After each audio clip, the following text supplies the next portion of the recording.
YCP అధినేత ఆంధ్రప్రదేశ్ మాజీ ముఖ్యమంత్రి జగన్ ఎక్కడికెళ్ళినా ఎందుకింత జనం వస్తున్నారు?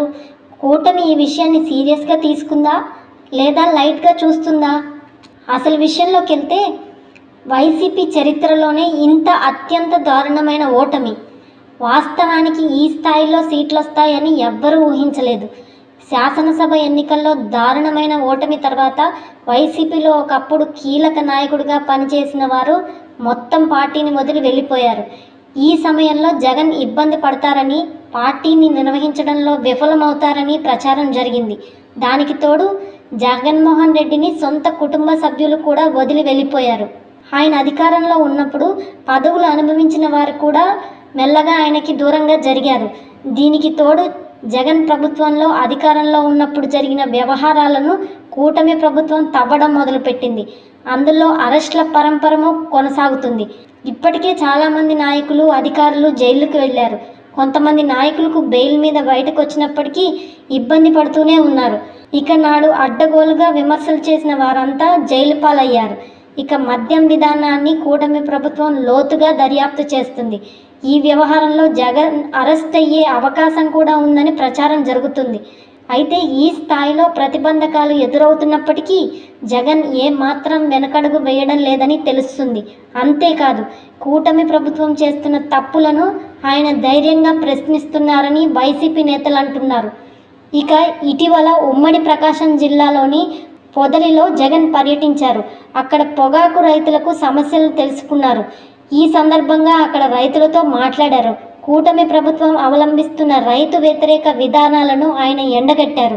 పొగాకు రైతులను ఆదుకోవాలని, తక్షణమే పొగాకు కొనుగోలు చేపట్టాలని ప్రభుత్వాన్ని డిమాండ్ చేశారు. మళ్ళీ అధికారంలోకి వస్తామని, అప్పుడు తన పరిపాలన వేరే విధంగా ఉంటుందని జగన్మోహన్ రెడ్డి వ్యాఖ్యానించారు. ఇక జగన్మోహన్ రెడ్డి పొగాకు రైతుల సమస్యలను ప్రభుత్వం దృష్టికి తీసుకురావడానికి వచ్చారు. ఈ క్రమంలో ఆయన్ని చూడడానికి భారీగా ప్రజలు వచ్చారు. ఇందులో వైసీపీ నాయకులు, నేతలు, జగన్మోహన్ రెడ్డి అభిమానులు ఉన్నారు. ఇటీవల కాలంలో జగన్మోహన్ రెడ్డి బయటకు వస్తే చాలు ప్రజలు భారీగా వస్తున్నారు. ఆయనని చూడడానికి పోటీ పడుతున్నారు.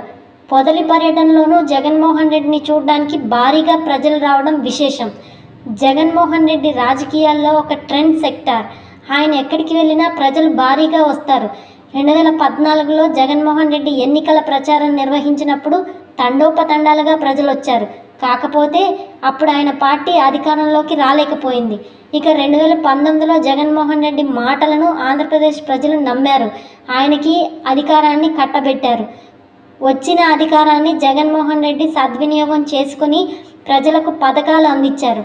అయితే 2024 ఎన్నికల్లో ఊహించని విధంగా కూటమి వల్ల జగన్మోహన్ రెడ్డి ఓటమి పాలయ్యారు. అయినప్పటికీ ఆయన కలత చెందలేదు. పైగా ప్రజల్లో బలంగా వెళ్ళడానికి ప్రయత్నిస్తున్నారు. ప్రజలు కూడా ఆయన మీద నమ్మకం ఉంచుకున్నారు. ఆయన ప్రజల్లోకి రాగానే ఘనస్వాగతం లభిస్తుంది. దీనికి పొదలి పర్యటన ఒక ఉదాహరణ మాత్రమే. ఇక జగన్మోహన్ రెడ్డిని చూసేందుకు వచ్చిన వారంతా స్వచ్ఛందంగా వచ్చిన వారని, వారి కోసం ఎటువంటి తాయిలాలు కానీ ఏర్పాట్లు కానీ చేయలేదని వైసీపీ నాయకులు గుర్తు చేస్తున్నారు. జగన్మోహన్ రెడ్డి ఇటీవల ఎక్కడికి వెళ్ళినా భారీగా ప్రజలు వస్తున్న నేపథ్యంలో కూటమి ప్రభుత్వం దీన్ని ఎలా చూస్తుంది అనేది ఆసక్తికరంగా మారింది. అయితే ఈ విషయాన్ని తీవ్రంగా పరిగణిస్తుందా లేదా ఇదంతా మామూలే అని వదిలేస్తుందా అనేది వేచి చూడాలి. మొత్తానికి ప్రజల్లో అయితే జగన్ క్రేజ్ ఇంకా తగ్గలేదు అన్నది నిజం. హాయ్ ఫ్రెండ్స్, మా ఫ్యూచర్ టుడే ఛానల్ చూస్తున్నందుకు చాలా థ్యాంక్స్. మరిన్ని లేటెస్ట్ వీడియోస్ కోసం వెంటనే సబ్స్క్రైబ్ చేయండి. అలాగే ఈ బెల్ని కూడా రింగ్ చేసేయండి. మా లేటెస్ట్ వీడియోస్ నోటిఫికేషన్స్ అన్నీ మీ మొబైల్లో వస్తాయి. మా వీడియోస్ మీకు నచ్చితే లైక్ చేయండి, షేర్ చేయండి, నచ్చకపోతే కామెంట్ చేయండి.